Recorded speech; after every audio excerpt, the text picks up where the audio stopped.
آخری 3-4 راتیں چونکہ بعد مجلس تبرکات اور شبیہ برآمد ہوتے ہیں تو دعا کا موقع نہیں ملتا ہے، لیکن آج باب المراد، باب الحوائج، جس کے وسیلے سے ہر دعا فوراً قبول ہو جاتی ہے، جب اس کا بیان ہونے والا ہے تو دل نہیں مانتا کہ بغیر دعا کے ہم لوگ صف اعزاز سے چلے جائیں۔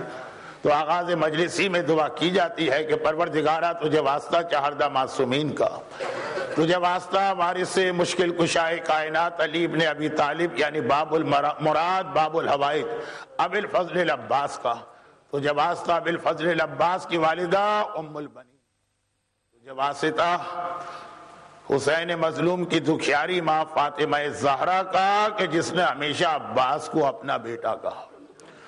جو مومنین و مومنات اس وقت صف اعزاز پہ موجود ہیں اور آ رہے ہیں، انہیں دنیا اور آخرت کی ہر پریشانی سے محفوظ فرما، ان کی تمام جائز حاجتوں کو پورا فرما۔ خداوندہ جن مرحومین کا ابھی ایصال ثواب کیا گیا ان کو اور دیگر تمام مرحومین کو اعلی علیین میں حضرت عباس ہی کے جوار سے ملحق فرما۔ خداوندہ صاحبان ایمان کو رزق کی ہر پریشانی سے محفوظ فرما۔ جتنے ہمارے بیمار ہیں خداوندہ، خاص طور پر ابھی مجھے اطلاع ملی کہ کوئی مومن کینسر ڈائیگنوز ہوا، خداوندہ جتنے ہمارے بیمار مومنین و مومنات ہیں باب المراد باب الحوائج کا واسطہ ان کو شفاء کاملہ اور صحت عاجلہ عطا فرما۔ خداوندہ کربلا کی زیارت کے لیے جو قافلے اس وقت رواں دواں ہیں ان کو اپنے حفظ و ایمان میں فرما۔ دنیا میں جہاں جہاں صاحبان ایمان خصوصاً عراق و لبنان و پاکستان ان پر ظلم کرنے والے ظالم ہیں، ان سارے ظالموں کو نیست و نابود فرما۔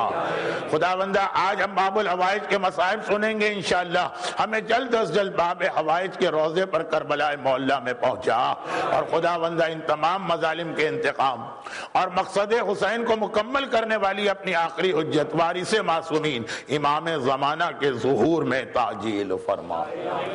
صلوات۔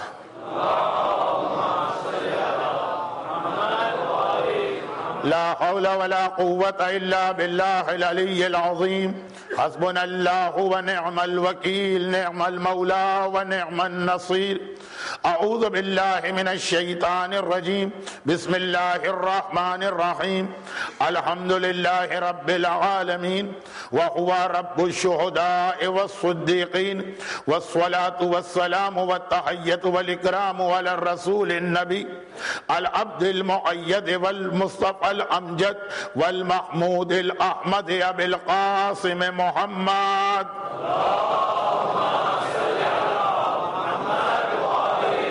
وآله الطيبين الطاهرين المعصومين المظلومين المنتجبين الميامين المكرمين سيما على بقية الله في الأرضين وحجته على العالمين اللهم أجل له الفرج ولعنة الله على أعدائهم أجمعين أما بعد فقد قال الله عز وجل في كتابه المبين وفرقانه المتين وقرآنه المجيد بسم الله الرحمن الرحيم إن الله وملائكته يصلون على النبي يا أيها الذين آمنوا صلوا عليه وسلموا تسليما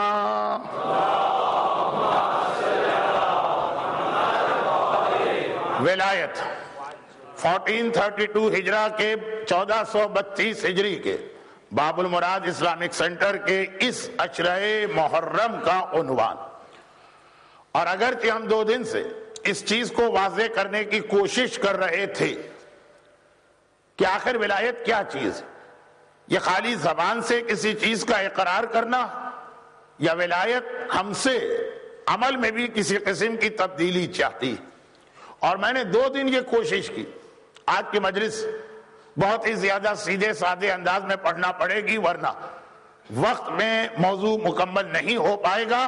آج کی مجلس کی حد تک میں جوش ولا رکھنے والے صاحبان ایمان سے معذرت چاہتا ہوں۔ کل کی مجلس کے آغاز میں جو ایک حدیث آئی تھی، آج گویا پوری مجلس اسی حدیث کی مختلف انداز سے وضاحت ہوگی کہ ما تنال ولایتنا الا بالعمل والورع، ہماری ولایت اس وقت حاصل ہوتی ہے جب تم اپنے عمل کو تبدیل کرنے کو تیار ہو جاؤ۔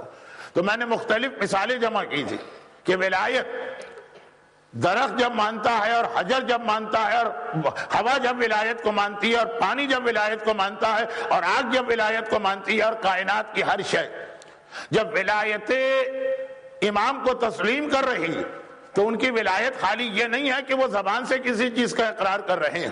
درخت خالی زبان سے بول کے خاموش نہیں ہوگا, اگر اشارہ پائے گا تو اپنی جگہ سے حرکت کرتا ہوا بھی آئے گا. اور پانی کی ولایت خالی یہ نہیں ہے کہ وہ زبان سے علی کا کلمہ پڑھ کے وہیں بہتا رہے, بلکہ علی کے نام پر اس انداز سے اپنے آپ پر قدم رکھنے والے کو کاندھے پہ اٹھا کے لے جائے گا. پرندے کی ولایت یہ نہیں ہے کہ نام علی سنے گا, نہیں, وہ آئے گا اور اپنی گردن کو کٹوائے گا.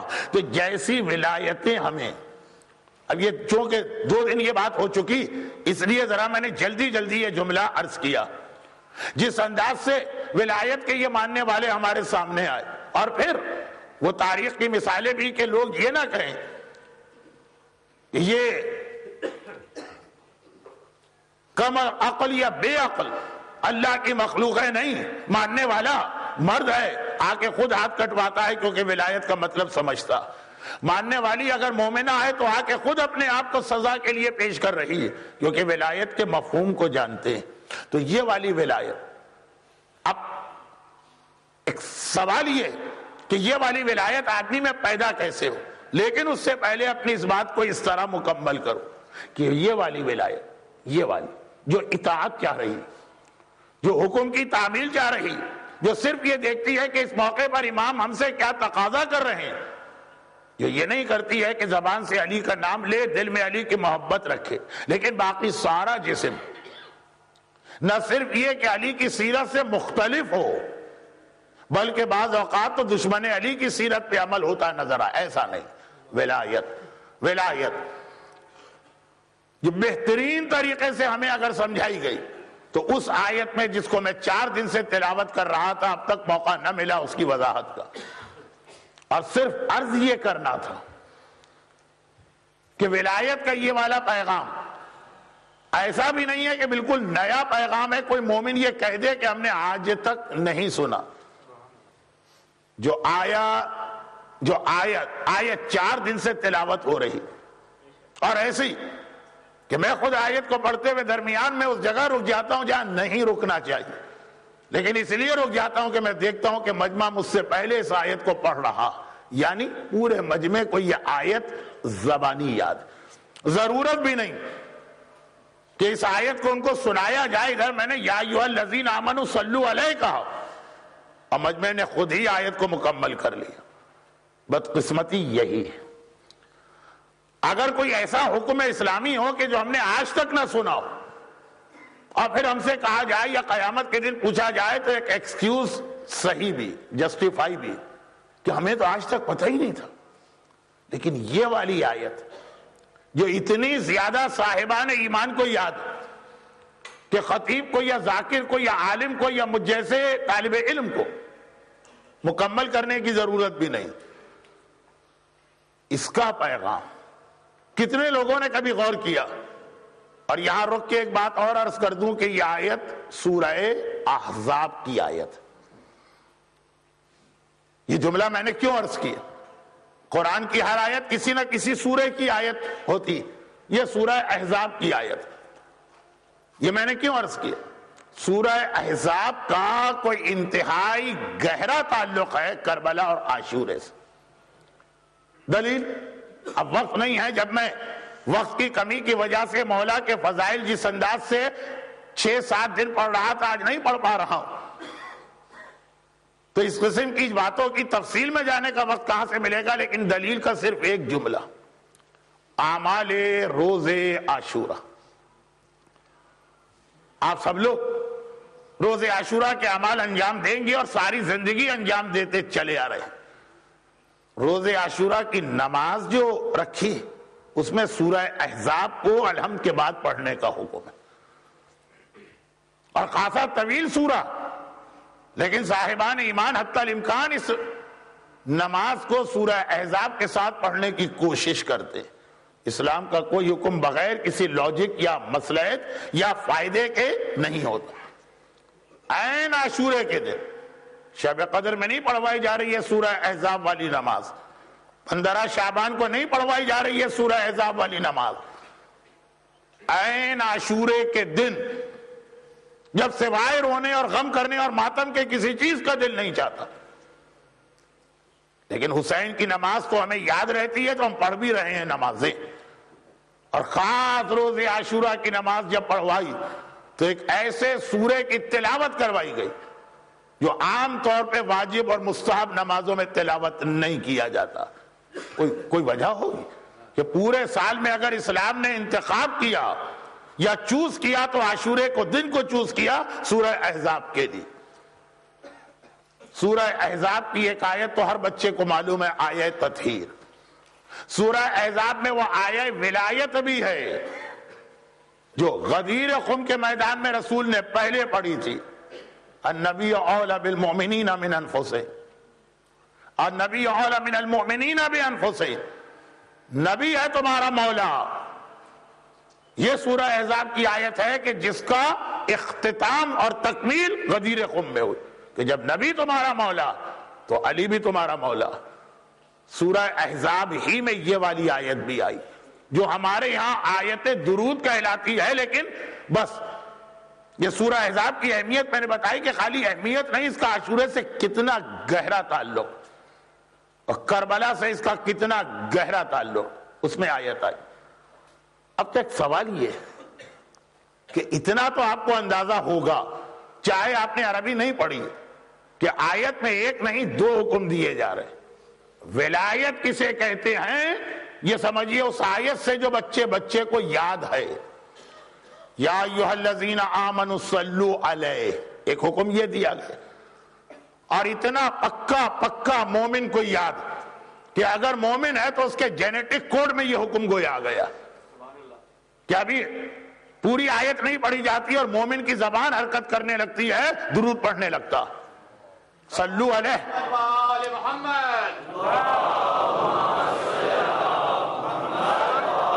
صلو علیہ۔ ابھی آیت پوری نہیں ہوئی اور مومن کی زبان پہ درود آنے لگا، اس کے جینز میں یہ پیغام اتر چکا ہے۔ مگر ایک ہی آیت میں 2 حکم آئے، برابر آئے، کوئی بہت فاصلہ بھی درمیان میں نہیں۔ یہ سوال بھی نہیں ہے کہ جی انگریزی میں سب سے لمبا لفظ کون سا ہے؟ کہا اسماعیل۔ کیوں لمبا کیوں ہے؟ کہا ایس اور ای کے بیچ میں مائل، پورا 1 میل ہے، ایسا بھی نہیں۔ انگریزی نہ میری زبان ہے، نہ مجھے آتی ہے، نہ مجھے انگریزی کبھی سیکھنے کا موقع ملا، آپ ہی حضرات سے جو باتیں سنتا ہوں۔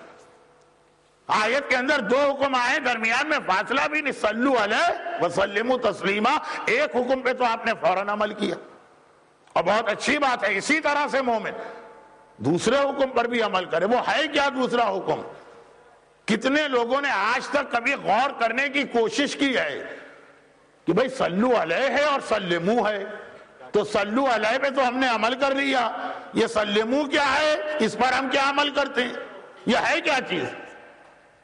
یہی اگر سمجھ میں آ گیا تو ولایت کا میرا پورے عشرے کا عنوان آپ کی سمجھ میں آ جائے گا۔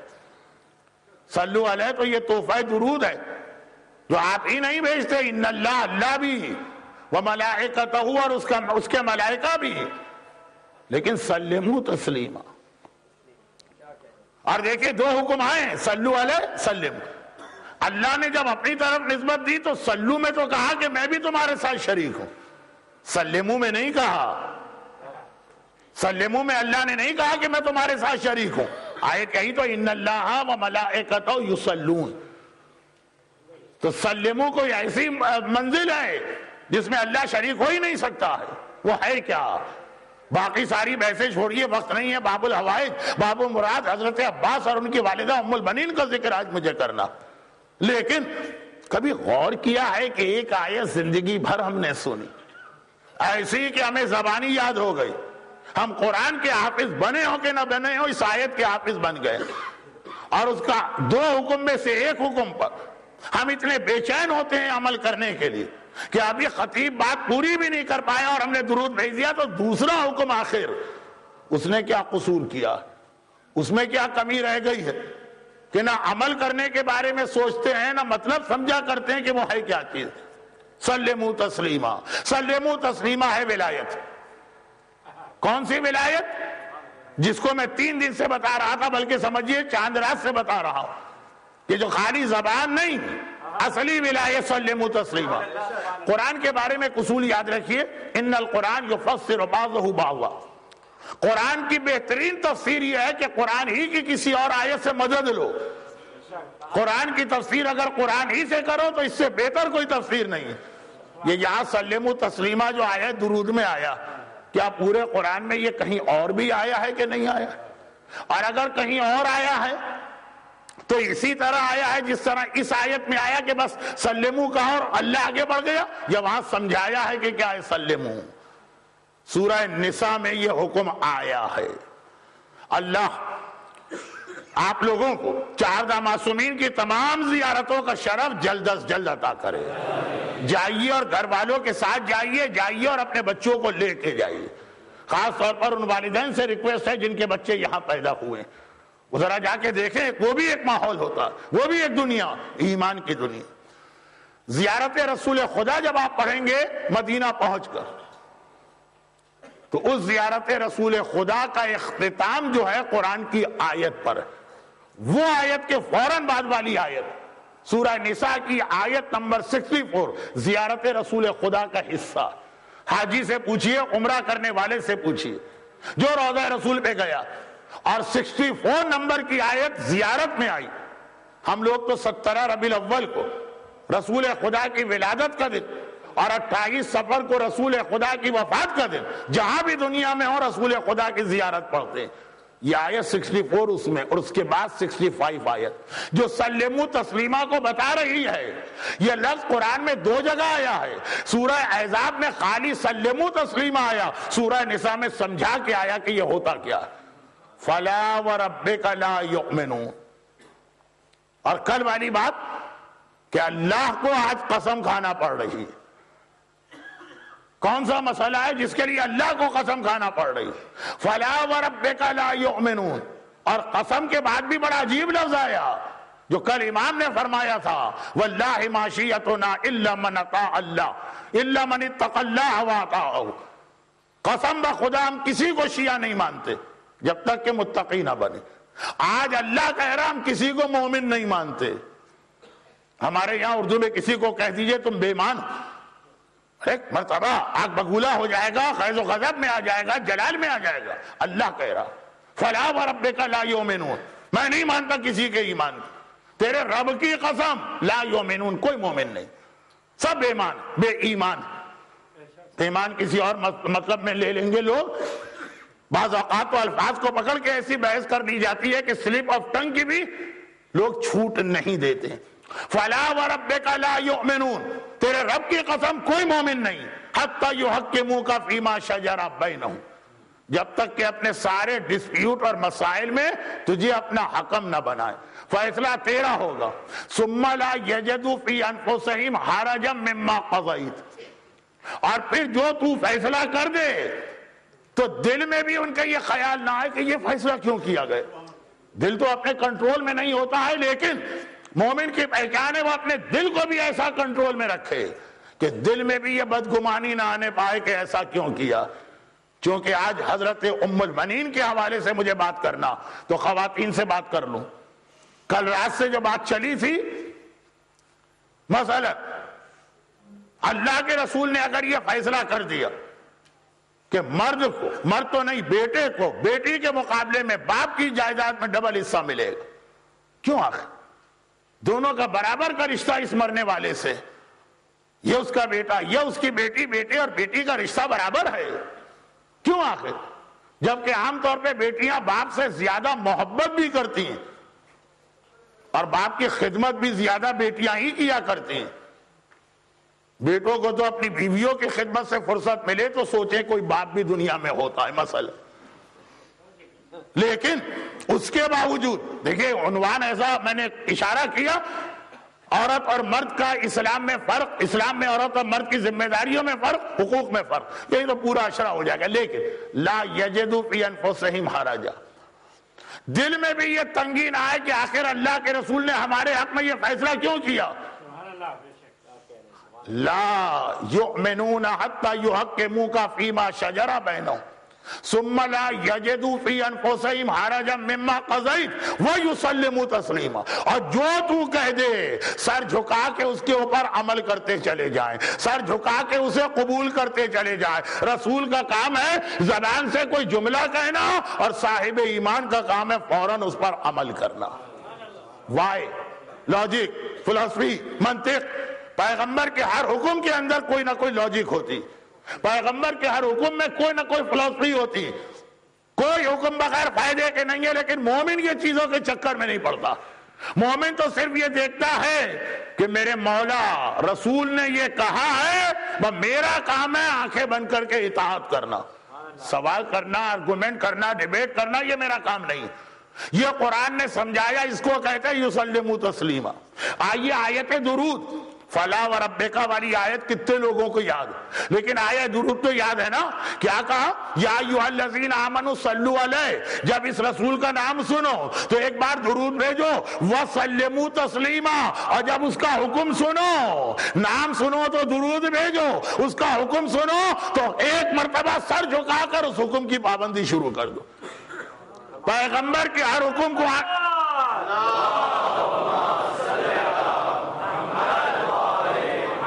دیکھیے, 35-40 سال سے مجلس سے پڑھ رہا ہوں.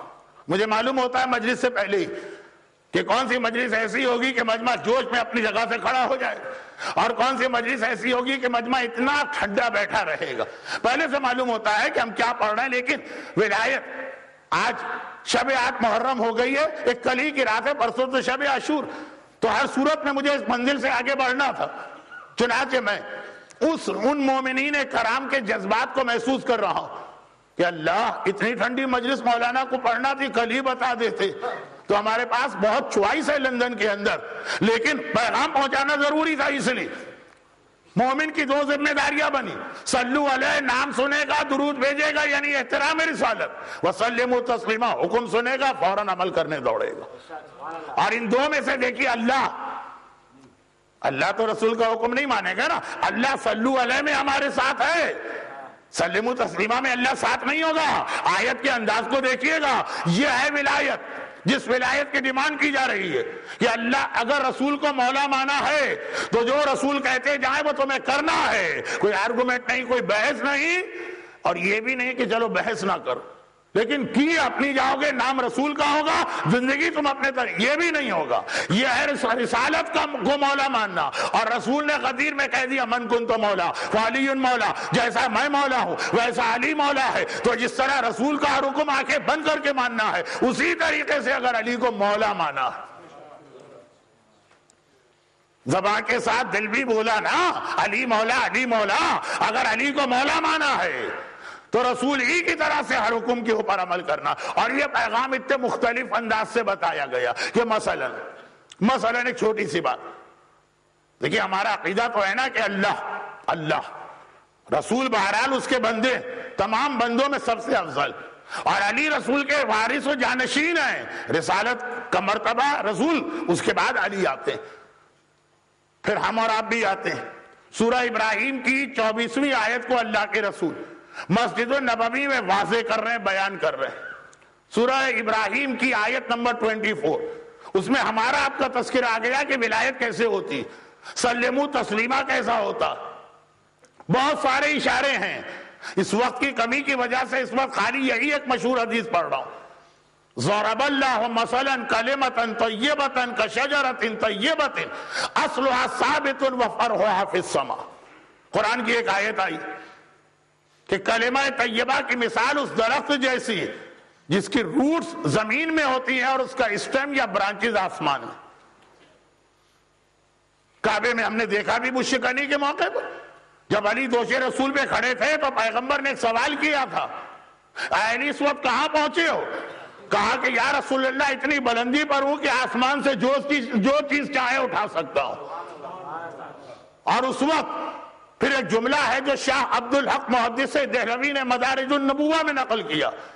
پیغمبر نے کہا کہ اے علی تم حق کا کام کر رہے ہو اور میں حق کا وزن اپنے کندھوں پہ اٹھائے ہوئے ہوں. اب اللہ کے رسول مسجد النبوی میں اس کو سمجھا رہے ہیں، فرما رہے ہیں مثلاً کلمۃ طیبۃ کشجرۃ طیبۃ ضرب اللہ ایک مثال دے رہا، ایک ایسا درخت ہے جس کی جڑیں اور روٹس زمین پہ اور اس کی شاخیں آسمان پر، یہ قرآن میں آیا۔ پیغمبر نے کہا معلوم ہے وہ درخت کون سا ہے؟ وہ ہم، میں اس درخت کی جڑیں ہوں جو زمین پر، علی اس درخت کی شاخیں ہیں جو آسمان پر ہے، اور ہمارے شیعہ اس درخت کے پتے ہیں۔ پتوں سے دو پیغام دیے، پتوں سے دو پیغام دیے۔ پہلا پیغام یہ، خبردار کبھی علی کو بائی پاس کر کے آگے نہ بڑھنا۔ دیکھیں پتہ کسے کہتے ہیں؟ پتہ جب دیکھیے ایک عام سے مثال، آپ جا کے بوٹنی لے کے نہ جائیے گا کہ دنیا میں فلاں درخت تو ویسا ہوتا ہے اور فلاں درخت تو ویسا ہوتا ہے، لیکن عام درخت پتے کو جو کچھ ملتا جڑ کی وجہ سے ملتا ہے، جڑ جو ہے وہ زمین سے پانی لے رہی ہے مثلا اور پتے تک پہنچا رہی ہے، لیکن شاخوں کے ذریعے سے۔ اگر کوئی گستاخ و نادان پتا کہے کہ جب جڑ ڈائریکٹ موجود ہے تو مجھے ضرورت کیا ہے برانچز کی، وہ ایک بار برانچ سے اپنا رشتہ توڑ لے اور ٹوٹ کے آ کے جڑ کے پاس بیٹھ جائے، چھوڑ دے وہ شاخ کو۔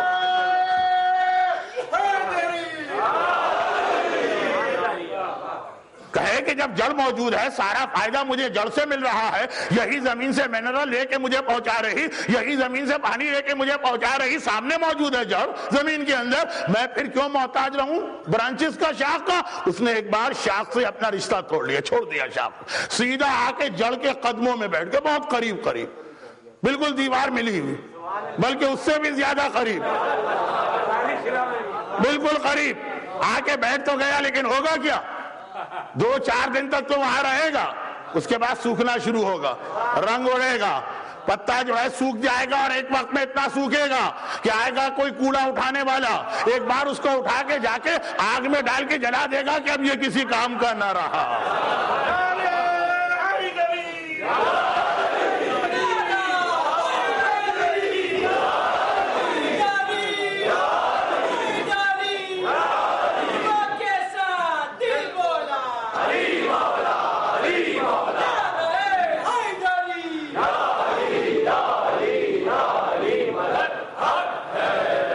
اچھا میں سوچ رہا تھا کہ جب میں یہ مثال دوں گا تو کتنے لوگ سمجھیں گے، لیکن ماشاءاللہ آج میرا بھی دل خوش ہو گیا۔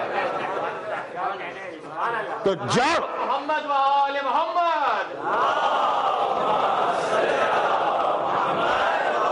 درخت کو ساری زندگی جڑ سے ملتی ہے، درخت کی حیات جڑ پہ ہے، درخت کو سارا فائدہ جڑ سے مل رہا ہے، لیکن پتے کو اگر یہ فائدے لینا ہے تو شاخ کو تھامے گا، شاخ اس کو جڑ سے ملائے گی۔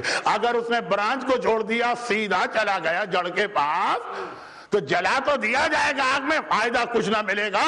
اب اللہ کا رسول ہمیں اور آپ کو کہہ رہا جو ہمارے شیعہ ہیں وہ اس درخت کے پتے ہیں، پیغام دے رہا خبردار کوئی علی کو بائی پاس کر کے آگے نہ بڑھے۔ اگر کسی نے علی کو چھوڑ دیا، ڈائریکٹ رسول کے پاس گیا، انجام برا ہے، حشر برا۔ علی تو خیر مولا، علی تو خیر کائنات کی دوسری افضل ترین شخصیت ہے بعد رسول خدا۔ ولایت کا تقاضا یہ ہوتا ہے، نبوت کا تقاضا یہ۔ ایک واقعہ سفینۃ البحار میں شیخ عباس قمی نے لکھا، اور وہ یہ کہ مدینے کے لوگوں کو بلال کی اذان بڑی ناگوار گزرتی تھی۔ ایک ایسا آدمی جس کی عربی بھی صحیح نہیں، شین کو سین بولتا، سینو بلال شین عند اللہ، وہ حدیث اس واقعے کے بعد آئی۔ نہ اتنا اچھا لہجہ، اب پیغمبر نے مقرر کیا بلال اذان دے رہے ہیں، بہت مشہور واقعہ ہے، لیکن جہاں تک بات پہنچی تھی ولایت۔ ایک بار سنا، مہینہ سنا، سال سنا، بلال کی اذان میں مزہ نہیں آ رہا، چنانچہ سارے مدینے والوں نے اجماع کیا اور کہا کہ بلال کو ہٹا کر کسی بہترین قاری کو، جس کی آواز بھی بڑی اچھی ہو اور جس کے مخرج و تلفظ بھی بالکل صحیح ہو، اس سے اذان دلوائی۔ اب روزانہ ہوتا یہ بلال اذان دیتے، پھر اللہ کے رسول مسجد کے اندر داخل ہوتے۔ آج ان کو ہٹا دیا، حسان ابن ثابت کے بھائی کو مدینے والوں نے مؤذن بنایا۔ اور واہ کیا اذان دی، لطف آ گیا مدینے والوں کو، سواد آ گیا مدینے والوں کو، ہر آدمی اذان سنتا جاتا ہے، جھومتا جاتا. اذان ختم ہو گئی، لوگوں نے کہا یہ ہوتی ہے اذان.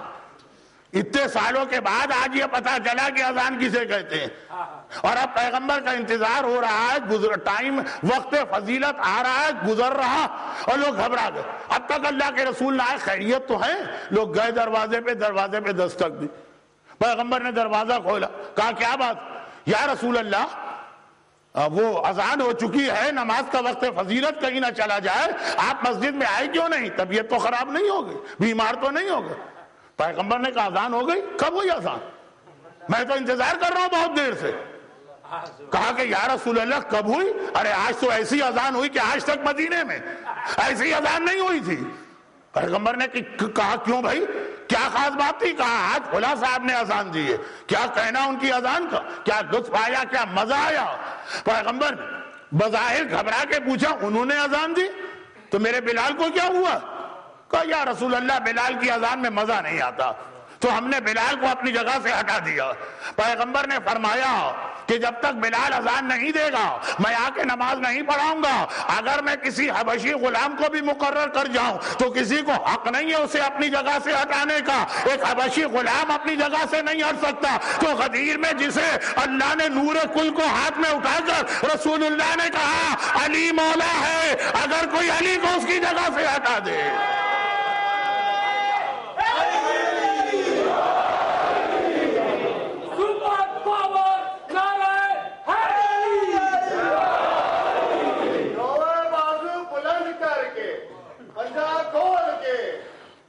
کنجوسی مت کر، جنت وچ بڑا کر، پنج نعرے پنج تلی تے بپا شیر نعرہ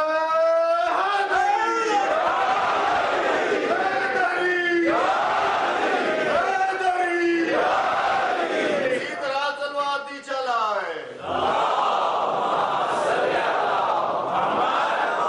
حبشی غلام بھی اپنی جگہ سے نہیں ہٹایا جا سکتا اگر رسول اللہ نے اس کو مقرر کیا. اور یہ تو وہ ہے جو خلقت نورانی میں رسول کے ساتھ چلا رہا. مشکل کشائے کائنات اللہ کا ولی ہے، امت پہ حجت ہے، اسے ہٹانے کا کسے اختیار ہے؟ مگر پیغمبر نے پھر ایک جملہ اور کہا جو سمجھانا ضروری. پیغمبر نے جب یہ کہا کہ ہمارے شیعہ ہمارے پتے ہیں تو بتا دیا شیعہ اسے کہتے ہیں وہ سارا فائدہ مجھ سے لیتا ہے لیکن براہ راست نہیں، علی کے ذریعے سے. وہ علی کے دامن کو کبھی نہیں چھوڑتا ہے، وہ علی کو بائی پاس نہیں کر سکتا ہے. ایک غلام کو اگر بائی پاس کیا گیا تو پیغمبر نماز پڑھانے کو تیار نہیں ہو رہے ہیں. علی کو اگر کسی نے بائی پاس کیا نہ اس کو رسول کی شفاعت ملے گی، نہ اسے رحمت للعالمین کی رحمت بھی نہیں ملے گی. مگر جب پتا کہا نا تو اس میں ایک میسج اور بھی. پتے کی ایک خصوصیت وہ یہ ہے کہ جس درخت کا پتا ہوتا خالی پتے کو دیکھ کر یہ بتایا جا سکتا. بچے بیٹھے نا، پتا شاید انگریزی میں لیف کہتے ہیں. درخت جس درخت کا پتا ہوگا پتے کو دیکھیں آپ، درخت کو نہ دیکھیں کہیں پتا پڑا ہوا ہے. آپ نے کہا یہ تو آم کے درخت کا لگ رہا ہے، آپ نے کہا کہ یہ تو پیپل کے درخت کا ہے، آپ نے تو کہا یہ انگلینڈ میں کون سے درخت ہوتے مجھے تو پتا بھی نہیں. لیکن جس درخت کا پتا اگر کہیں آپ کو وہ پتا نظر آ گیا پڑا ہوا کسی کے گھر میں رکھا ہوا، آپ نے درخت نہیں دیکھا خالی پتا دیکھا تو بتا دیا کہ یہ فلاں درخت کا پتا ہوگا. تو بس یاد رکھیے گا گناہگار درخت کا پتا ہے تو وہ دیکھنے میں گناہگار نظر آئے گا، اور اگر معصوم درخت کا پتا ہے تو وہ پتا بھی دیکھنے میں معصوم نظر آ رہا ہوگا. جب علی کے جب اس درخت کا ہمیں پتا قرار دیا گیا جس کی جڑ رسول خدا ہیں، جس کی شاخیں علی مرتضیٰ ہیں، تو جو اس درخت کا پتا ہے اس کو بھی اس بات کا خیال کرنا کہ مجھے دیکھ کر لوگوں کو علی یاد آ جائیں. اور علی ہیں کون؟ کیونکہ عباس تک مجھے جانا ہے نا. جب دنیا علی کو نہیں سمجھے گی تو عباس کو بھی نہیں سمجھ پائے گی. علی ہیں کون؟ اچھا اب آج میں نثر میں شاعری کرنا چاہتا ہوں. یہ میں نے اس لیے کہا کہ جو جملے میں پڑھ رہا ہوں تاریخ میں اس طرح سے نہیں ہوں گے، لیکن میرے مرحوم استاد پڑھا کرتے تھے اور یہ بہت ساری حدیثوں کو جمع کر کے ترتیب دے دی. اس میں کوئی بات حدیث سے ہٹ کے نہیں ہے. لیکن یہ ہے کہ الگ الگ حدیثیں تھی جمع کر کے گویا نثر میں شاعر. علی ہیں کون؟ علی وہ ہیں جو رسول اللہ کو، جس جملے کے لیے میں یہ واقعہ پڑھ رہا ہوں جو بہت مشہور، وہ جملہ آپ کی سمجھ میں آ جائے گا کیونکہ دوسری یا تیسری مجلس میں اشارہ کر چکا ہوں. رسول اللہ کو یہ علی خانہ کعبہ سے ملے نا، اور جیسا کہ میں اکثر یہ جملہ کہا کرتا ہوں کہ جب فاطمہ بنت اسد خانہ کعبہ میں چلی گئی تو اب ایسا نہیں ہے کہ وہ دیوار سے گئی ہو اور وہ جو دروازہ ہے عام لوگوں کے لیے وہ کھلا رہا ہو، نہیں، دیوار تو دوبارہ مل گئی مگر خانہ کعبہ کا دروازہ بھی بند ہو گیا. روزانہ رات کو بند کیا جاتا ہے، اگلے دن فجر کو یہ دروازہ کھولا جاتا ہے، کیونکہ اس واقعے سے چند مہینے پہلے خانہ کعبہ میں کچھ آگ واگ لگ گئی تھی، کچھ چوریاں ہو گئی تھی، تو قریش نے کعبے کے دروازے پہ قفل ڈالنا شروع کر دیا. پہلے نہیں، پہلے مسجدیں بھی کھلی رہتی تھی دنیا بھر کی، آج کل کی بات کر رہا ہوں. جب سے چوریوں کے واقعات بڑھے تو تالے بھی پڑنے لگے. اچھا اب یہ ہوا یہ کہ فجر کے بعد یا فجر سے کچھ پہلے خانہ خدا کھولا جاتا، عشاء کے کچھ بعد بند کر دیا جاتا. نمازوں کا تو ابھی وہاں دستور نہیں ہے لیکن اوقات. فاطمہ بنت اسد آدھی رات کو گئی جب دروازہ ویسے ہی بند تھا، چلی گئی. اگلی صبح کو جو دروازہ کھولنے کا وقت آیا، اب دروازہ کھل نہیں رہا، وہی دروازہ، وہی قفل، وہی چابی، دروازہ کھل نہیں رہا.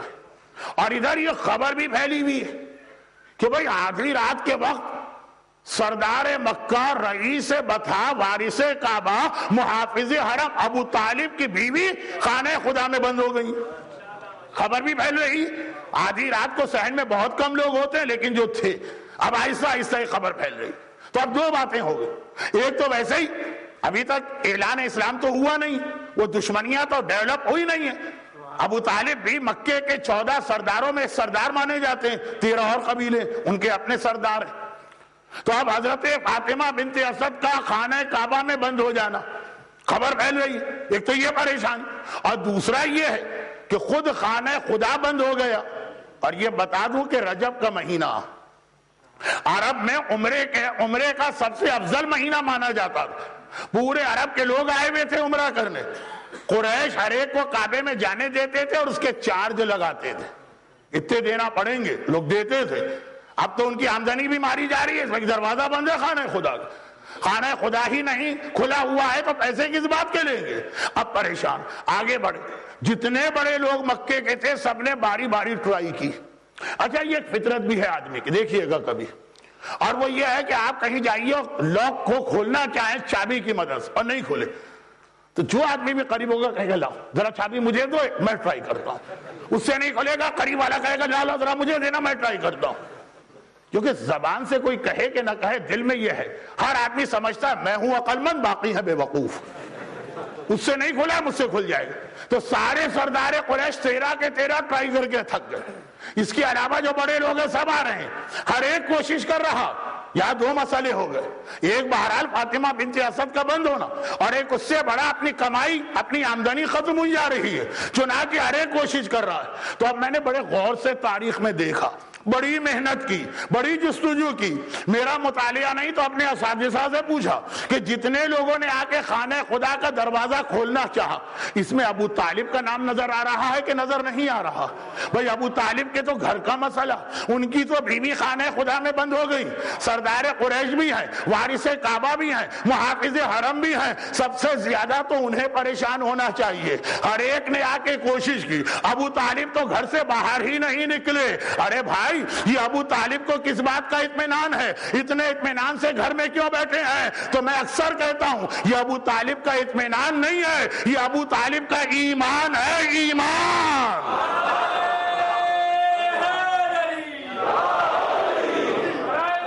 حضرت ابو طالب علیہ السلام بلند تر صلوات. اطمینان اس وقت ہوتا ہے جب پہلے سے معلوم ہو کیا ہونے والا. کس انداز سے ہونے والا. میری بیوی کعبے میں قید نہیں ہوئی ہیں, کسی بلانے والے نے مہمان بنا کے بلایا. جب مہمان گئی ہیں تو مجھے پریشانی کی کیا ضرورت ہے؟ میزبان تو وہ ہے جو ہمارا بھی آقا ان کا بھی خالق. اب فاطمہ بنت اسد جب باہر آئی 3 دن بعد, تب بھی استقبال کو ابو طالب نہیں آ رہے ہیں, رسول خدا آ رہے ہیں.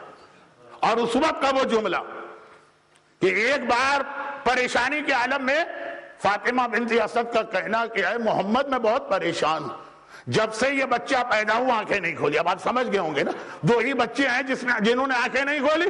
میں دوسرے بچے تک جا رہا ہوں, لیکن پہلے بچے کی بات پوری ہو جائے, کیونکہ دوسرا اسی کا وارث ہے, دوسرا اسی کے خصائص کو لیے ہوئے. اب ایک جملہ جو بہت سی الگ الگ روایتوں کو جوڑ کر گویا نثر میں شاعری کی میرے استاد نے, میں اس کو نقل کر رہا ہوں. اللہ کے رسول بچے کو لے کے گھر میں آ گئے. ابھی اعلان اسلام نہیں ہوا, وہ دشمنیاں ڈیولپ نہیں ہوئی, ابھی سب ایک ساتھ رہتے ہیں پڑوس میں گھر. چنانچہ ابو طالب کے گھر میں بیٹا ہوا.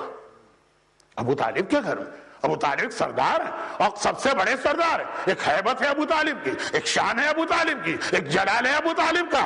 اعلان اسلام کے بعد بھی کسی میں مجال نہ ہوئی کہ ابو طالب کے ہوتے ہوئے رسول کو کوئی نقصان پہنچا. تو اب ابو طالب کے گھر میں مبارکباد دینے آ رہے ہیں, مبارکباد دینے. لیکن یہ بچہ وہ ہے جو ابو طالب کے گھر میں گیا ہی نہیں, خانہ خدا سے رسول اللہ سیدھے اپنے گھر میں لے کے آ گئے. تو اب بچہ یہاں پر ہے تو مبارکباد بھی یہاں دی جا رہی ہے. اب میرے استاد تاریخ کی مختلف روایتوں کو پڑھ کے ایک بات کہتے تھے کہ اگر ہم غور کریں تو اس وقت ماحول یہ بنا ہوگا کہ ہر ایک آ رہا, پہلے تو مبارکباد دے رہا ہوگا رسول کو, اور اس کے بعد ایک سوال کر رہا ہوگا. یہ فطری بات ہے, یہ نیچرل بات ہے. انگلینڈ میں کوئی نیچر بدل گئی ہو تو الگ چیز ہے, لیکن بہرحال ہمارے ماحول میں تو یہ ابھی تک ہوتا کہ بھائی محمد مبارک ہو یہ بچہ. اچھا یہ بتا بچے کی شکل و صورت کیسی؟ یہ پہلا سوال کیا جاتا ہے, بچے کی شکل و صورت کیسی؟ یہ سوال کیا گیا, بالکل ایک نارمل سا سوال ہوتا. لیکن اس وقت اللہ نے دیکھا ہوگا کہ میرا حبیب پریشان ہو گیا. اے حبیب, اللہ رسول کی پریشانی ایک لمحے کے لیے برداشت نہ کرے. اے میرے حبیب تم پریشان کیوں ہو گئے؟ کہا کہ ایسا سوال کیا گیا کہ میں اس کا کیا جواب دوں. ارے بھائی کون سا بڑا مشکل سوال ہے, رسول تو ساری کائنات کا علم رکھتا ہے. وَعَلَّمَكَ مَا لَمْ تَكُنْ تَعْلَمْ. اے حبیب ہم نے تمہیں سب کچھ علم دے دیا جو تمہارے پاس نہیں تھا, سارا علم دے دیا. اتنے سے سوال میں پریشان, جو گھر میں بیٹھنے والی ایک جاہل عورت بھی جواب دے سکتی. حبیب اس میں پریشانی کی کیا بات ہے, کون سا بہت بڑا سوال ہے, کسی کمپیوٹر کی ضرورت پڑے. کہا کہ لوگ پوچھ رہے ہیں بچے کی شکل کیسی. اب اصول اور دستور یہ ہے کہ بچہ جس گھر میں پیدا ہوتا ہے نا, گھر والوں ہی کی شکل ہوتی ہے. کوئی کہتا ہے بھائی باپ کی شکل ہے, کوئی کہتا ہے ماموں کی شکل ہے, کوئی کہتا ہے بالکل بڑے بھائی جیسا. کبھی کبھار ایسا ہوتا کہ 2-3 رشتہ داروں کی خصوصیت اس میں آتی ہے جس گھر میں ہوا. کہ آنکھیں تو بالکل اس کی باپ پر گئی, اور اس کے ہونٹ یا دہانہ جو ہے نا تو بالکل ماموں جیسا, اور کھڑی کھڑی ناک تو اس نے بالکل, مثلا میں عورتوں کی مثال نہیں دینا چاہتا, بھائی جیسی پائی. اب اسی طریقے سے بچے کی شکل سمجھائی جاتی ہے کہ پیشانی ایسی ہے, ناک ایسی ہے, اور ہونٹ ایسے ہیں. اور کبھی کبھار چھوٹے بچے بول بھی دیتے ہیں اور پیجامہ میرا پہنا ہوا ہے مثلا. تو اب خلاصہ یہ کہ جس گھر میں بچہ پیدا ہوا گھر والے کی شکل پاتا. اللہ پوچھ رہا ہے حبیب پریشان کیوں؟ حبیب کہہ رہے ہیں کہ لوگ ایسا سوال کر رہے ہیں, بتائیے بچے کی شکل کیا. بلکہ اگر اب ڈی این اے تو آ گیا تو بڑے مسئلے حل ہو گئے. اگر بچہ کسی گھر میں پیدا اور کسی گھر والے کی شکل لے ہی نہیں, پاکستان میں تو ہمارے یہاں قتل ہو جاتے ہیں. کیسے کہوں تہذیب ممبر پہ جناب عباس کی رات, لیکن فطری بات ہے بچے کی شکل گھر والوں سے ملے گی. تو خدا کہے گا تو اے حبیب تو اس میں پریشانی کی کیا بات ہے؟ کیا پریشانی کی بات یہ کہ بچہ جس گھر میں پیدا ہوتا ہے گھر والوں کی شکل لیتا, یہ بچہ تو ایسے گھر میں پیدا ہوا جس کے گھر والے کی کوئی شکل ہی نہیں ہے. ابھی سنیے, اب یہ جس گھر میں پیدا ہوا تو اس کی تو کوئی شکل ہی نہیں ہے. تو خدا مسکرا کے کہے گا, الگ الگ حدیثیں ان کو جوڑ کے ایک نثر میں شاید. ایک بار اللہ مسکرا کے کہے گا اے حبیب یہ کیا مسئلہ, ارے تمہیں نے خود ہی تو مسئلے کا حل بھی پیش کر دیا. تم نے کہا کہ جس گھر میں پیدا ہوتا بچے گھر والے کی شکل پاتے ہیں، یہ بچہ جس گھر میں پیدا ہوا اب اگر کوئی پوچھے اس کی شکل کیسی ہے، کہہ دینا آنکھیں اس کی عین اللہ ہے، ہاتھ اس کے ید اللہ ہے، زبان اس کی لسان اللہ ہے، چہرہ اس کا وجہ اللہ ہے۔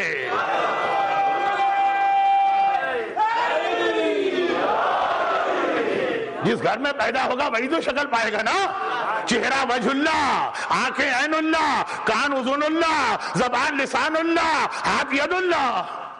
میں یہ نہیں کہہ رہا نعوذ باللہ مولا خدا ہے، نصیریوں کا سب سے بڑا دشمن خود میرا مولا ہے، اور ہم علی کی ولایت کو مانتے ہیں۔ نہ کل میں نے یہ کہا تھا کہ علی رسول سے افضل، اور نہ آج میں یہ کہہ رہا ہوں کہ علی خدا ہے، لیکن جو القاب علی کو ملے اس کے اعتبار سے بات کر رہا ہوں۔ لیکن پیغمبر نے یہ تو کہہ دیا مثلا کہ یہ جو بچہ پیدا ہوا وجہ اللہ، عین اللہ، لسان اللہ، اذن اللہ، ید اللہ، مگر ایک بار خیال آیا ہوگا کہ بھائی یہ تو میرا وہ وارث و جانشین ہے جسے میں نے کتنے سالوں اللہ سے دعا کر کے اس دنیا میں مانگا۔ جب خلقت ہوئی تھی دونوں ساتھ تھے، اول ما خلق اللہ نوری، سب سے پہلے میرا نور بنا، انا وعلی من نور واحد، اور اسی وقت سے علی میرے ساتھ ہے۔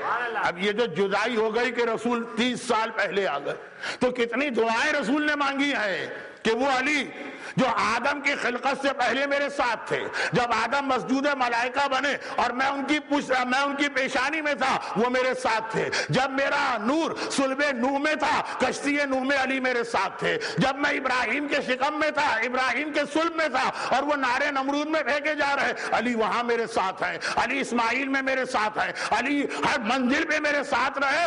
الگ ہو گئے 30 سال، پیغمبر نے دعائیں کر کے، مولا نے بھی کسی کو دعائیں کر کے مانگا۔ میں بار بار آپ کی توجہ ادھر لے جا رہا ہوں تو ایک بار پیغمبر نے سوچا ہوگا اس علی کو اتنی مشکل سے میں نے مانگا، اور ایک ایک کر کے اللہ واپس لے گیا۔ چہرہ بھی وجہ اللہ، زبان بھی لسان اللہ، کان بھی اذن اللہ، آنکھیں بھی عین اللہ، ہاتھ بھی ید اللہ۔ تو پیغمبر نے سوچا ہوگا جو بچ گیا ہے وہ تو جلدی سے لے لو، وہ بھی نہ چلا جائے۔ چنانچہ کہا یا علی لحموں کا لحمی، دموں کا دمی، تیرا گوشت میرا گوشت ہے، تیرا خون میرا خون ہے۔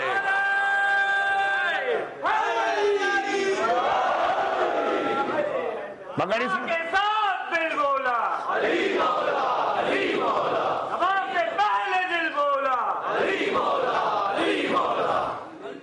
مگر پورے اس واقعے میں علی آ گئے کہ علی کسے کہتے ہیں، اور جب علی نے عباس کو اپنے لیے مانگا تو عباس بھی آ گئے۔ علی کسے کہتے ہیں؟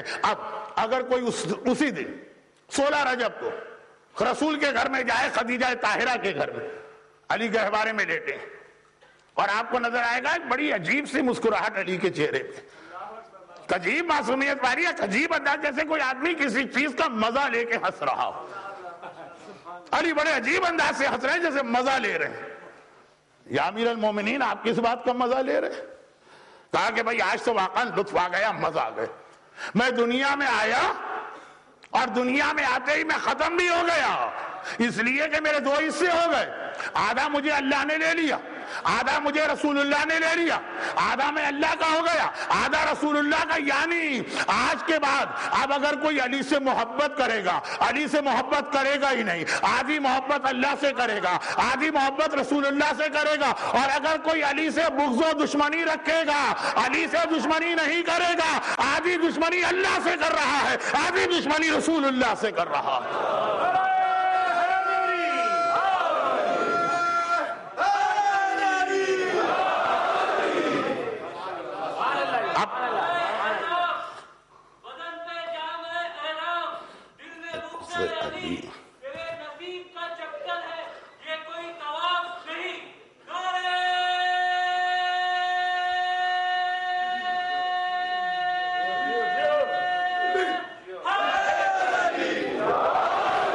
علی سے محبت کرنے والے اصل میں اللہ اور رسول سے محبت کر رہے ہیں، اور علی سے دشمنی کرنے والے اصل میں اللہ اور رسول سے دشمنی کر رہے ہیں، اور علی کی اطاعت کرنے والے اللہ اور رسول کی اطاعت کر رہے ہیں، اور علی کی نافرمانی کرنے والے اللہ اور رسول کی نافرمانی کر رہے ہیں۔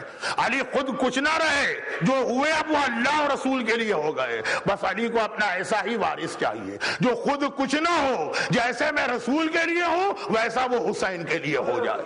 جس کا چلنا پھرنا اٹھنا بیٹھنا، جس کی سانس، جس کی زندگی فقط حسین ہو، جو حسین کہے وہ وہی اس کے لیے حکم خدا۔ ولایت کی بہترین مثال، علی تو خود مولا، لیکن ولایت کی بہترین مثال عباس کی شکل میں آتی ہے۔ اسی لیے روایتوں میں فقرہ ہے کہ عباس اس طرح سے دنیا میں نہیں آئے، پتہ نہیں کتنی راتیں میرے مولا نے نماز شب میں عباس کو اللہ سے مانگا ہے کہ بھئی کربلا کے میدان میں میرا بھی تو کوئی جانشین ہونا چاہیے۔ اگر کوئی کہے کہ مولا حسین آپ ہی کے بیٹے تو ہیں، یہ ہو چکا نا علی کے زمانے میں۔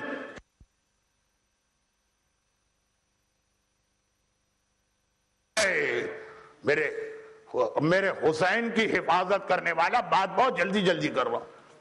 چنانچہ ام البنین سے شادی، علی نے کتنی شادیاں کی؟ 16 شادیاں علی نے کی مختلف اوقات میں۔ کیا کسی اور شادی سے پہلے یہ جملہ ملا آپ کو کہ یہ شادی میں اس لیے کرنا چاہتا ہوں کہ مجھے کربلا کے لیے اپنا وارث چاہیے؟ اور ذرا واقعات کا بہاؤ اور تسلسل دیکھیں، بالکل ایسے ہی لگے گا، بالکل ایسے ہی لگے گا جیسے علی کی ولادت کے موقع پہ واقعات۔ وہاں فاطمہ بنت اسد پریشان تھی، یا ام البنین پریشان۔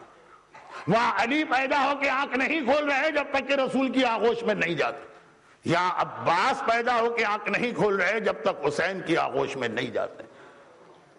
وہاں علی مشکل کشا ہیں، یا علی باب المراد و باب الحوائج ہیں، یا عباس۔ علی کے نام سے ہر مشکل دور ہوتی ہے، عباس کے وسیلے سے ہر ایک کو مراد و حاجت ملتی ہے۔ مگر یہاں پہ وقت بہت گزر گیا ہے، ایک چھوٹی سی بات کہوں اور مصائب کی منزل پہ آ جاؤں۔ وہ یہ ہے کہ عباس باب الحوائج ہیں، مگر ظاہری اعتبار سے اللہ نے اتنا بڑا رتبہ کیوں دیا؟ ایک خاص بات وہ یہ کہ اللہ کا ایک طریقہ کہ پہلے اللہ دیکھتا ہے کہ تم میرے لیے کیا قربانی دے رہے، پھر اللہ دیتا ہے، اور اتنا دیتا ہے کہ بغیر حساب۔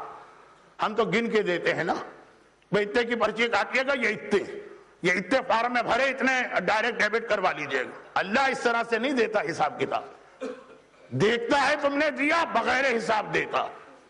عباس نے اپنی زندگی کی سب سے بڑی حاجت، بلکہ اگر میں یہ کہوں تو غلط نہ ہوگا کہ عباس نے زندگی میں صرف ایک ہی عباس کی حاجت اور ایک ہی عباس کی مراد تھی۔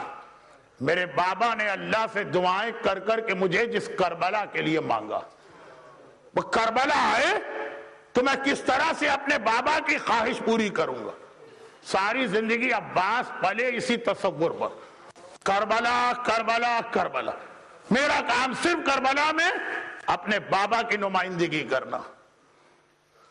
اور جب کربلا آ گئی تو ہر ایک کو تلوار کی اجازت ملی، صرف عباس ہی کو نہ ملی۔ اب جو جملہ میں کہہ رہا ہوں یہ شہزادوں کی توہین کی نیت سے نہیں کہہ رہا ہوں، بات سمجھانے کے۔ علی اکبر، ان کے لیے روایت نہیں ہے کہ ان کو اس طرح حسین نے کربلا کے لیے مانگا، تو علی اکبر کے ذہن میں یہ کبھی حاجت بھی نہ ہوگی۔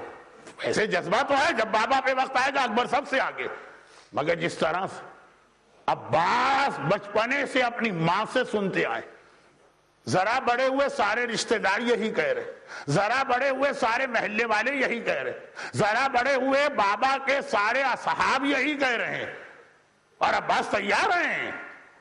عباس کو دکھانا ہے کہ میری رگوں میں علی کا خون ہے، میں نے ام البنین کا دودھ پیا۔ اور جب وقت آ گیا، اب ہمارا اور آپ کا مرحلہ، ہمارے پاس اوپر کوئی ایسا وقت آ جائے کہ امام کی زندگی کو خطرہ ہو اور امام روکے، ہم کہیں گے نہیں مولا ہر بات مانیں گے، یہ بات نہیں مانیں گے۔ اگر اللہ ہم سے ناراض بھی ہوتا ہے تو آپ کے نام پر یہ عذاب بھی برداشت، مگر پھر ہم عام مومن بنیں گے، عباس نہیں بنیں گے۔ عباس ساری زندگی تمنا کی، اور جب امام نے روک دیا، اپنی حاجت کو امام کے حکم پہ قربان کر دیا، اپنی مراد کو امام کے حکم پہ قربان کر دیا۔ اللہ نے کہا اچھا تم نے اپنی حاجت و مراد میری وجہ سے قربان کی، امام تو ولی ہے اللہ کی طرف سے، جو امام کہتا ہے گویا اللہ کہہ رہا ہے، تم نے اپنی حاجت میرے حکم پہ قربان کی ہے، اب میں تمہیں باب الحوائج بناتا ہوں، تم نے اپنی مراد میرے حکم پہ قربان کی ہے، اب میں تمہیں باب مراد بناتا ہوں، تم نے ایک حاجت قربان کی ہے، قیامت تک تمہارے نام پہ جو حاجت طلب کرے گا سب کی حاجتیں پوری کروں گا، تم نے ایک مراد قربان کی ہے، قیامت تک تمہارے نام پہ جو بھی مراد مانگے گا وہ ساری مرادیں میں پوری کروں گا۔ یہ اصول پروردگار کا ہر ایک کے لیے، خالی عباس کے لیے نہیں ہے۔ آپ بھی اگر اللہ سے کچھ مانگنا چاہیں، رسول سے کوئی سوال کرنا چاہیں، علی کی بارگاہ میں اپنے کوئی مشکل پیش کریں، عباس کے پاس جا کے کوئی مراد و حاجت لائیں، تو پہلے یہ دیکھنا پڑے گا کہ آپ نے خود کیا قربانی دی۔ جو میں 2 دن پہلے ایک جملہ کہہ چکا ہوں، یہ 1000 پاؤنڈ اگر ہمارے جاتے ہیں، یہ ہماری جانب سے کربلا میں عباس والی مثال کی ایک بہت چھوٹی مثال ہے، مائکرو، کہ ہم نے 1000 دیے تو پھر وہاں سے پلٹ کے 10,000 یا 70,000 آئیں گے باب المراد اور باب الحوائج کی مجلس میں۔ ایک بار پھر ہمیں یہ سوچنا کہ جس باب الحوائج کے وسیلے سے ہماری روزیاں محفوظ، ہمارے بچے محفوظ ہیں، ہمیں صحت مل رہی ہے، ہمارے بڑے بڑے مسئلے حل ہو رہے ہیں، اس باب المراد کے لیے ہم خود کیا قربانی دے رہے ہیں۔ چنانچہ بہت سارے لوگوں نے قربانیاں دی، بہت سارے دے رہے، لیکن ایک موقع آپ کو اس وقت ملا ہوا خود باب المراد کے نام سے، جو امام بارگاہ اس لندن کے اندر موجود ہے، اور حجت الاسلام والمسلمین مولانا ذوالقدر صاحب قبلہ آج پھر آپ حضرات سے بہت ہی مختصر ایک خطاب کریں گے۔ مشکل کشا، لیکن مشکل کشا علی کا یہ مشکل کشا بیٹا، اس کے حوالے سے، ان کے حوالے سے میں ایک جملہ ذرا عام انداز سے ہٹ کے کہتا ہوں۔ دنیا میں کسی کو کوئی پریشانی پیش آئے، جیسا ابھی مولانا محترم بتا رہے ہیں کہ علی کی مشکل کشائی خالی صاحب ایمان کے لیے نہیں، ہر مسلمان، منافق، دشمن، مشرک، کافر، نام علی لو اور تمہاری پریشانی دور ہوتی ہے۔ ساری دنیا کا مشکل کشا ہے علی، یہ گھرانہ ساری دنیا کا مشکل کشا ہے، اور عباس اس گھرانے کا مشکل کشا ہے۔ جب دنیا میں کسی کو پریشانی پیش آتی ہے وہ اہل بیت کو پکارتا، اور اہل بیت کو کوئی پریشانی پیش آئے، عباس۔ کربلا کے میدان میں دیکھ لیجئے، بہت تفصیل کے مسائل کی ضرورت نہیں ہوتی ہے، کربلا کے میدان میں دیکھ لیجئے، بچوں کے دل کا سہارا عباس ہے، سیدانیوں کے دل کی ڈھارس عباس ہے، ماں ام البنین اس کا یقین عباس ہے۔ ارے اگلا جملہ کیسے کہوں، آقا حسین کا بھروسہ عباس ہے۔ حسین تو خود مشکل کشا ہے نا، لیکن پورے کربلا کے کسی شہید کی شہادت پر حسین نے یہ جملہ کہا، کمر پکڑ کے بیٹھ گئے، الان انکسر ظہری، عباس تم نہیں گئے، حسین کی کمر ٹوٹ کے رہ گئی۔ اور یہی وجہ تھی کہ اس گھرانے کا مشکل کشا ہے، یہی وجہ تھی کہ میں نے اپنے بزرگ استاد سے سنا، شہر مدینہ منورہ میرا مولا مسجد النبوی میں نماز پڑھ رہا، ایک بار غلام آتا، کہتا ہے کہ مولا کنیزوں نے یہ پیغام بھجوایا کہ مبارک ہو آپ کے یہاں بیٹا پیدا ہوا، شعبان کی تاریخ۔ مولا پہلے تو شکرانے کی نماز پڑھتے ہیں، پھر گھر میں آتے ہیں، ام البنین کے حجرے میں تشریف لے گئے، ماں کے پہلو میں ننھا بچہ، مولا نے جھک کے اٹھایا، ایک کان میں اذان کہی، ایک کان میں اقامت کہی، چہرہ دیکھا اور کہا کہ ویسا ہی ہے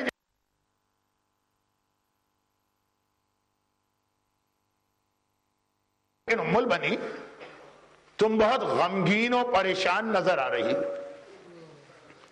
خیریت تو ہے؟ پہلی اولاد وہ بھی بیٹا، کون ماں خوش نہیں ہوگی؟ گھبرا کے وہ جملہ کہا کہ کتنے سال پہلے فاطمہ بنت اسد نے کہا تھا، یا امیر المومنین جب سے پیدا ہوا ہے بچے نے آنکھیں نہیں کھولی، میں پریشان، میں فکر مند ہوں، میرے لال کی آنکھیں کیوں بند ہیں؟ مولا مسکرائے، کہا مجھے پتا، کنیز سے کہا جا کے میرے حسین کو بلا کے لاؤ۔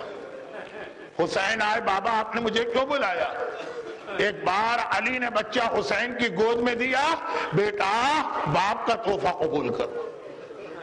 بچہ حسین کی گود میں جاتا، ادھر گود میں گیا، ادھر فوراً آنکھیں کھولی، پہلی زیارت حسین کی۔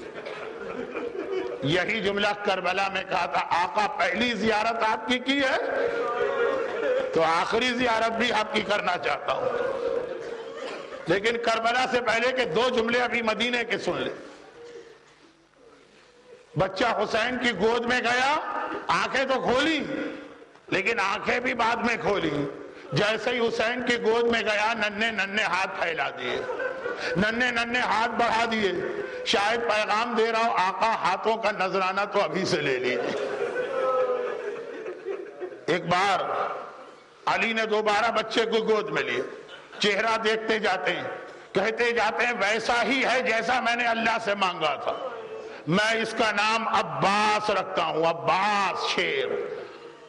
بس جیسے ہی یہ نام سنا، مجلس کے بیچ میں ایک جملہ آیا تھا نا، اسی جملے کا دوسرا حصہ، میرے مولا 28 اولادیں تھی، 16 بیٹیاں 12 بیٹے، اور عباس سے پہلے بھی کئی اولادیں ہو چکی تھی۔ بیٹا پیدا ہوتا تھا، سارے گھر والے خوشی مناتے تھے، لیکن ایسا کبھی نہ ہوا جیسے ہی مولا نے کہا میں نے اس کا نام عباس رکھا۔ ایک بار زینب کبریٰ تڑپ کے آگے بڑھی، بابا میرے اسی بھائی کا نام عباس ہے۔ اس سے پہلے محمد حنفیہ بھی تو پیدا ہوئے اور اولادیں، بابا میرے اسی بھائی کا نام عباس ہے۔ علی مسکرائے، ہاں زینب بیٹی تیرے اسی بھائی کا نام عباس ہے۔ کہا اچھا اگر یہ عباس ہے تو ایک لمحے کے لیے میری گود میں دیجئے۔ 20 سال بڑی ہیں زینب، بڑی بہن نے بھائی کو گود میں لیا، کان پہ منہ رکھ کے کچھ کہنے لگی۔ علی مسکرا رہے ہیں، علی جانتے ہیں زینب بیٹی جلدی کس بات کی ہے، عباس تیری گود میں پلے گا، آرام سے باتیں کر لینا، ابھی سے کون سی بات کی جلدی؟ زینب گھبرا گئی، بابا ابھی بہن بھائی کی گفتگو شروع نہیں ہوئی ہے، بابا یہ بہن بھائی سے بات نہیں کر رہی ہے، ایک بہت پرانی امانت ادا کر رہی ہے۔ جب اماں فاطمہ دنیا سے جا رہی تھی، مجھے بلا کے کہا تھا زینب تیرا ایک بھائی عباس پیدا ہوگا، جب عباس پیدا ہو تو اس سے کہنا عباس فاطمہ زہرا تمہیں سلام کہتی ہے۔ میں نے اماں کا سلام عباس کو پہنچایا، اس لیے کہ فاطمہ زہرا کی مراد ہے عباس۔ ہمیشہ کہا حسن و حسین کے بعد میرا تیسرا بیٹا ہے عباس، فاطمہ کے دل کا چین عباس۔ اور دنیا کی تاریخ میں آپ کو ایسا جرنیل کوئی نہ ملے گا جس نے 72 کی چھوٹی سی فوج کو 30,000 کے لشکر سے اس طرح لڑایا کہ فجر سے لے کے سپہر ہو گئی، یہ عباس۔ یہاں پہ ایک روایت میں نے خود نہیں دیکھی، مرحوم زیدی صاحب پڑھتے تھے، فاطمہ، سیدانیہ، بچے، ام البنین، آقا حسین، سب کے دل کا سہارا عباس۔ مگر ایک روایت خاص میں نے مرحوم زیدی صاحب سے سنی تھی، شب عاشورہ آئی، ایک بار حسین نے اصحاب کا امتحان لیا، حسین نے پھر بیویوں کا امتحان لیا، اور اپنے اپنے خیمے میں سب چلے گئے۔ آدھی رات کے بعد عباس اپنے خیمے میں تلوار کو سیکل کر کے کل کے جہاد کی تیاری کر رہے ہیں۔ ایک مرتبہ دیکھا ثانیہ زہرا صاحب عصمت صغرا زینب کبریٰ میرے خیمے میں داخل ہوئی، ارے عباس تڑپ کے کھڑے ہو گئے، ہاتھوں کو جوڑا، شہزادی آپ نے زحمت کیوں کی ہے، یہ آپ کا ادنا غلام، اسے بلا لیا ہوتا۔ عباس بے شک اپنے آپ کو غلام سمجھے، زینب نے کہا عباس تم میرے بھائی ہو، بہن بھائی کے پاس آئی ہے۔ عباس نے تڑپ کے کہا شہزادی لیکن زحمت کیوں کی؟ کہا اس لیے کہ ابھی تھوڑی دیر پہلے یہ ساری بیویاں میرے پاس آئی تھیں اور مجھ سے پوچھ رہی تھی کہ شہزادی کل ہماری چادروں کا کیا ہوگا، کل ہمارے حجاب کا کیا ہوگا۔ میں نے ان کو کوئی جواب نہیں دیا، میرے جواب کا دار و مدار تیرے اوپر ہے عباس، میں ان سے کیا کہوں۔ عباس نے ہاتھ جوڑے، کہا شہزادی جب تک آپ کا غلام عباس زندہ ہے کسی بیوی کی چادر پہ کوئی ہاتھ نہیں ڈال سکتا۔ اور زینب کو اتنا یقین ہے کہ اس دنیا میں ایسا کوئی نہیں جو میرے عباس کو مار سکے۔ چنانچہ ایک بار خیمے میں آئیں، کہا بیویوں علی کی بیٹی تم سے وعدہ کرتی ہے کل تمہاری چادر سلامت رہیں گی۔ آج شب عاشور زینب نے وعدہ کیا اور کل عاشور کی سپہر زینب نے اپنا وعدہ واپس لے لیا۔ کب واپس لیا؟ جب وہ وقت آیا کہ عباس مقتل کی جانب چلے۔ صبح عاشور سے لے کر سپہر تک جب بھی کوئی مجاہد مقتل میں جاتا ہے پہلے تڑپ کے عباس آتے ہیں، آقا پہلے مجھے میدان میں جانے دیجئے، آقا پہلے میں میدان میں جاؤں گا۔ حسین نے کہا عباس تم میرے لشکر کے علمدار ہو، علمدار پہلے میدان میں نہیں جاتا۔ پھر جب اصحاب امام مارے گئے، اب جوانان بنی ہاشم کی باری آئی، عباس کی کیا حالت ہوگی؟ آج جو مرثیہ میری مجلس سے پہلے پڑھا جا رہا تھا، جب لاشا قاسم کو علمدار نے دیکھا، قبضے کی طرف غیظ سے جرار نے دیکھا، جوانان بنی ہاشم کی باری آئی، ذرا سوچیے عباس پہ کیا گزرے گی۔ ایک مرتبہ تڑپ کے آئے، مولا یہ میرے گودوں کے پالے ہوئے، یہ میرے سکھائے ہوئے، یہ میرے شاگرد، مجھ سے ان کے لاشیں نہیں اٹھائے جا رہے، اور ان کا لاشا اٹھانا پڑا۔ محمد کا لاشا دیکھا، قاسم کا لاشا دیکھا، اکبر کا لاشا دیکھا، عباس کی کیا حالت ہوگی؟ سوچئے تڑپ تڑپ کے کہا آقا میری گود کے پالے، میرے شاگرد، مجھ سے ان کے لاشیں نہیں اٹھائے جا رہے۔ اور حسین نے کہا عباس لیکن تم تو میرے لشکر کے علمدار ہو۔ سپہر کا وقت آ گیا، اب عباس پھر آیا، آقا اب تو جانے دیجئے۔ حسین نے کہا تم میرے لشکر کے علمدار ہو۔ صبح سے یہ جملہ سننے والا عباس تڑپ کے کہتا ہے لیکن مولا اب وہ لشکر رہا کہاں؟ مولا وہ لشکر رہا کہا جس کا میں علمدار تھا؟ میرے سارے پیاسے سپاہی کوثر کے کنارے میرا انتظار کر رہے ہوں گے۔ حسین نے کہا لیکن عباس تم میرے بابا کی نشانی ہو، تمہیں کیسے اجازت دوں؟ عباس ولایت تصویر، ولایت کی مکمل تشریح، ایک جملہ نہ کہا، خیمے میں آ گئے۔ جیسے ہی خیمے میں آئے ننھی سکینہ تڑپ کے آگے بڑھی اور کہا چچا ابھی یہ سارے پیاسے بچے میرے پاس آئے تھے اور سب نے مجھ سے کہا تھا تم مشکل کشا کی پوتی ہو، گرمی اور پیاس سے کلیجہ پھنکا جا رہا ہے، کہیں سے پانی مل سکتا؟ چچا میں نے سب سے وعدہ کر لیا میں پانی دلواتی ہوں، اور تیرے بھروسے پہ یہ وعدہ کیا ہے۔ چچا تیری سکینہ نے تیرے بھروسے پر سارے پیاسے بچوں سے وعدہ کیا ہے، پانی لے آ۔ عباس کے تو دل کی کلی کھل اٹھی۔ ایک مرتبہ جھک کے سکینہ کو گود میں اٹھایا، سکینہ بیٹی تیرا چچا جانے کو تیار ہے لیکن آقا اجازت نہیں دیتے، اور سکینہ کو اتنا بھروسہ ہے اپنی محبت پر، کہا چلیں، بابا نے آج تک میری کوئی بات نہیں ٹالی ہے، میں آپ کی سفارش کروں گی۔ ایک عجیب منظر بنا، ننھی بھتیجی چچا کی سفارشی بن کے عباس کی گود میں حسین کے خیمے میں داخل ہوئی۔ حسین امام زمانہ ایک بار یہ منظر دیکھا، سمجھ گئے، کہا عباس میں سمجھ گیا سکینہ کو کیوں لایا جا رہا۔ سکینہ سفارش لے کے آئی، اب میں تجھے نہیں روکوں گا، لیکن سکینہ بیٹی جس چچا کی اتنی سفارش کر رہی ہے، تھوڑی دیر بعد یہی چچا بہت یاد آئے گا جب تماچے کھا رہی ہوگی، جب کوڑے کھا رہی ہوگی، اس وقت یہ چچا بہت یاد آئے گا۔ لیکن جاؤ عباس، میں نے اجازت دی۔ عباس کے لیے اتنا ہی جملہ کافی ہے۔ تڑپ کے گھوڑے پہ سوار ہو کے جانا چاہتے، حسین نے روک دیا، عباس کہاں جا رہے؟ گھبرا گئے عباس، کہیں حکم واپس نہ لے لیا گیا۔ کہا آقا آپ ہی نے اجازت دی ہے۔ کہا عباس تم مقتل میں نہیں جا سکتے جب تک کہ میرے ساتھ زینب سے بھی اجازت لے کے نہ آؤ۔ ارے 55 برس کی بوڑھی بہن، 34 سال کا کڑیل جوان بھائی سامنے آئے، نگاہیں نیچی کر کے کہے شہزادی اب اس غلام کو مرنے کی اجازت دیجئے۔ عزاداروں ذرا سوچو زینب کے دل میں کیا قیامت گزری ہوگی، مگر نہیں، یہ علی کی بیٹی ہے، یہ شریکت الحسین ہے۔ ایک بار سر اٹھا کے کہا عباس اتنا تو آپ نے سنا ہے کہ علی اکبر شبیہ رسول خدا تھے، تو عباس کون تھے؟ عباس شبیہ علی مرتضیٰ ہیں۔ زینب نے کہا عباس جب مجھے بابا یاد آتا تھا میں تمہارا چہرہ دیکھ لیا کرتے، لیکن نہیں، نانا کے دین کے لیے زینب ہر قربانی دینے کو تیار۔ جاؤ عباس میں نے تمہیں خدا حافظ کہا، بھائی اتنا سنتے جاؤ۔ ایک دن بابا کے پاس بیٹھی تھی، بابا کی نگاہیں میرے بازوؤں پر پڑی، میرا بابا رونے لگا۔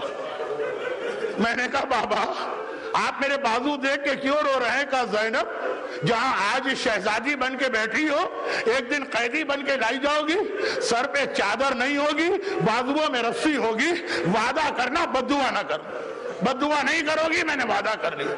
مگر سوچا جس بہن کا ایک بھائی ہوتا ہے کوئی اس کی چادر پہ ہاتھ نہیں ڈال سکتا، میرے تو 12 بھائی ہیں، 12 بھائیوں کی بہن، اور عباس جیسا شیر جری میری چادر کا محافظ۔ لیکن عباس جب تم چلے، اب زینب کو پتہ چل گیا، وہ وقت آ گیا جس کے لیے بابا نے کہا تھا عباس تم نہیں جا رہے، زینب کی چادر چھن رہی، زینب کے بازوؤں میں رسی بن رہی، زینب قیدی بن رہی۔ علم برآمد ہونے والا ہے۔ عباس کے جہاد کو اتنے جلدی بیان کیا نہیں جا سکتا، لیکن چاہنے والوں کا مجمع ہے، بس سمجھ لیجئے مشکل کشا کے بیٹے نے کیسا جہاد کیا ہوگا۔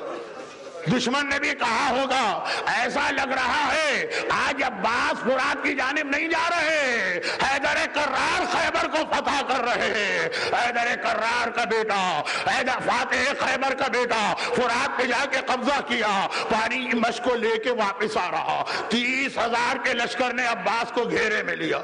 عمر سعد نے کہا سپاہیوں پانی خیمے میں نہ پہنچنے پائے ورنہ غضب ہو جائے گا۔ ایک بار علم آنے والا ہے نا تو علم کے 2 جملے پڑھوں گا اور زحمت ہے تمام۔ ایک بار عباس 30,000 کے فوجی آدھا میں گھر گئے، ادھر سکینہ جب عباس گئے تھے سارے بچوں کو بلا کے خیموں کے باہر کھڑا کر چکی ہے، کہا کوزے لے کے آ جانا، میرے چچا نے وعدہ کیا ہے، آج تک کوئی وعدہ ایسا نہیں ہے جو چچا نے پورا نہ کیا ہو، جب وہ کہہ کر گیا ہے پانی لے کر آئے گا۔ بچوں کے ہاتھ میں کوزے، اب عباس نظر آنا بند ہو گئے، 30,000 کا لشکر، تو بچے کیسے پہچان رہے عباس کو؟ اب بچے عباس کو نہیں دیکھ رہے، علم کو دیکھ رہے ہیں۔